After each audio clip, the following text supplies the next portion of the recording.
গরমকালে ত্বকে বয়েল কার্বঙ্কল হলে কি করবেন? আমাদের স্বাভাবিক জীবনযাত্রায় কয়েকটি সাধারণ ব্যবস্থা নিলেই বয়েল ও কার্বঙ্কল প্রতিরোধ করা সম্ভব। নিয়মিত গোসল করে শরীর পরিষ্কার রাখতে হবে।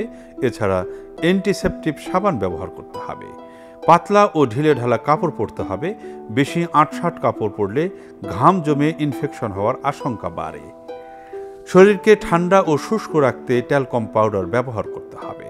ছোটখাটো আঘাত বা ক্ষত হলে সঙ্গে সঙ্গে তা পরিষ্কার করে ফেলতে হবে, তাহলে ব্যাকটেরিয়া জমার সুযোগ পাবে না। ব্যক্তিগত ব্যবহার্য জিনিসপত্র যেমন রেজার, গামছা, তোয়ালে অন্য কাউকে ব্যবহার করতে দেওয়া যাবে না। রোগ প্রতিরোধ ক্ষমতা বাড়ানোর জন্য স্বাস্থ্যকর খাদ্যাভ্যাস গড়ে তুলতে হবে। ডায়াবেটিক রোগীদের বয়েল ও কার্বঙ্কল হওয়ার ঝুঁকি বেশি। এ কারণে ডায়াবেটিক নিয়ন্ত্রণে রাখতে হবে।